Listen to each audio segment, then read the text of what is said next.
Hello dears. तो चलिए आज की जो हम लोग को क्लास होगा क्लास 10th का हम लोग फिजिक्स पढ़ रहे थे। आज का आपका पार्ट नंबर 5 होगा। पार्ट नंबर 4 तक क्लास हो गया था। अगर आप लोग नहीं देखें तो जाकर के देख लीजिएगा इसी चैनल पे। आज की जो आपका क्लास होगा डियर्स पार्ट नंबर 5 होगा।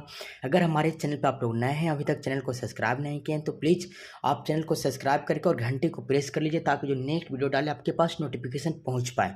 तो चलिए प्रश्न को स्टार्ट किया जाता है। आज का आपका जो प्रश्न है मोस्ट इंपॉर्टेंट प्रश्न है, विवर्तन किसे कहते हैं? क्या विवर्तन क्या है?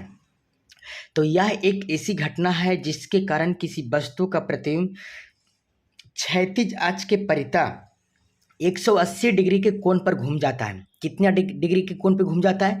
180 डिग्री कोण पे घूम जाता है, अर्थात वस्तु का ऊपर वाला भाग नीचे हो जाता है। उसी को हम लोग विवर्तन कहते हैं। जैसे में एग्जाम्पल से आप लोग समझिएगा, ये आपका वस्तु का ऊपर का भाग है ना।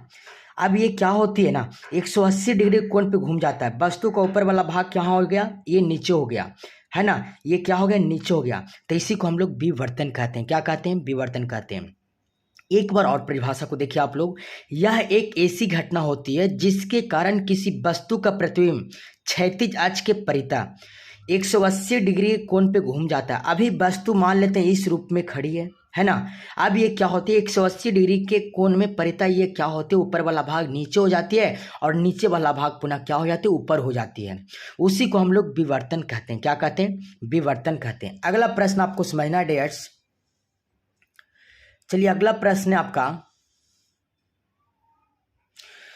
पार्श्व परिवर्तन किसे कहते हैं? यह एक ऐसी घटना है जिसके कारण किसी वस्तु का प्रतिबिंब उद्ग्रह के परिता 180 डिग्री के कोण पे घूम जाता है। किसके परिता? उद्ग्रह के परिता 180 डिग्री कोण पे घूम जाता है, अर्थात दायां वाला भाग बायां में जाता है, चला जाता है, और बायां वाला भाग दायां में चला आता है। बात समझ में आया? जैसे में देखिएगा क्या होती है इस टाइप से। देखिए ये जो आपका ये फिगर है, अब इसे हम लोग 180 डिग्री के कोण पे उद्ग्रह के साथ घुमाएंगे। किसके साथ? उद्ग्रह के साथ घुमाएंगे।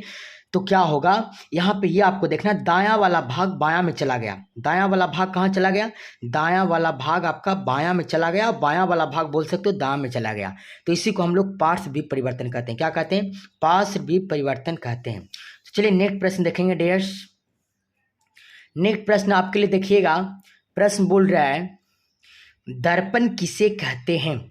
तो आपको जवाब देना, वैसा चिकना और चमकीला सतह जो प्रकाश के प्रवर्तन के नियम का पालन करता है तथा जिसका एक भाग अवश्य रंगा हुआ हो, दर्पण कहलाता है। क्या कहलाता है? दर्पण कहलाता है। जैसे में आप लोग ऐनक देखे होंगे, आप घर में ऐनक अपने चेहरे को देखने के लिए यूज करते होंगे। तो उस ऐनक में क्या होती है, एक साइड नहीं कलाई क्या हो रहा था और एक साइड कलाई क्या हो रहा था।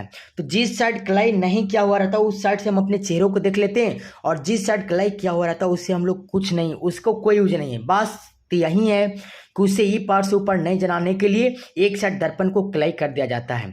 मतलब दर्पण की सतह को क्या कर दिया जाता है? रंग दिया जाता है। दर्पण किसे कहते हैं? वैसा चिकना और चमकीला सतह जो प्रकाश के प्रवर्तन का नियम का पालन करता है तथा जिसका एक भाग अवश्य रंगा हुआ होता है, दर्पण कहलाता है। ऐनक में देखे होंगे एक भाग रंगा हुआ होता है और एक भाग खाली होता है ना। दर्पण मुख्यतः 3 प्रकार के होते हैं। दर्पण मुख्यतः कितने प्रकार के होते हैं डियर्स? दर्पण मुख्यतः 3 प्रकार के होते हैं।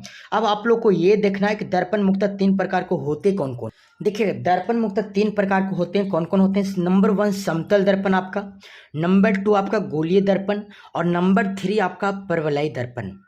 तो एग्जाम में आपसे पूछे कि दर्पण मुख्यतः कितने प्रकार के होते हैं, तो डेट्स आपको जवाब देना है कि दर्पण मुख्यतः 3 प्रकार के होते हैं, समतल दर्पण, गोलीय दर्पण और परवलयी दर्पण। बात समझ में आया? अब आपसे पूछे समतल दर्पण किसे कहते हैं, तो आपको जवाब देना है वैसा दर्पण जिसका प्रवर्तक सतह समतल हो, समतल दर्पण कहलाता है। देखिएगा इसका प्रवर्तक सतह क्या है? समतल है। इसी को हम लोग क्या बोलेंगे? समतल दर्पण कहेंगे। उसी प्रकार से नेक्स्ट प्रश्न को आपको देखना है डियर्स कि गोलीय दर्पण किसे कहते हैं। क्या? गोलीय दर्पण किसे कहते हैं? वैसा दर्पण जिसका प्रवर्तक सतह एक खोखले गोले का भाग होता है उसे गोलीय दर्पण कहते हैं। क्या कहते हैं? गोलीय दर्पण कहते हैं। मान लेते हैं आपका कोई गोला है, ये क्या है? गोला है, और गोला का एक भाग होती है ना, उसी को हम लोग गोलीय दर्पण कहते हैं। गोलीय दर्पण मुख्यतः 2 प्रकार के होते हैं। एग्जाम में आपसे पूछे गोलीय दर्पण कितने प्रकार के होते हैं, तो डेट्स आपको जवाब देना है कि गोलीय दर्पण मुख्यतः 2 प्रकार के होते हैं। कौन कौन? नंबर 1 आपका उत्तल दर्पण होता है और नंबर 2 आपका अवतल दर्पण होता है। नंबर 1 उत्तल दर्पण को हम लोग कॉन्वेक्स मिरर कहते हैं, और नंबर 2 अवतल दर्पण को हम लोग क्या कहते हैं? कनकेव मिरर कहते हैं। बात समझ में आया।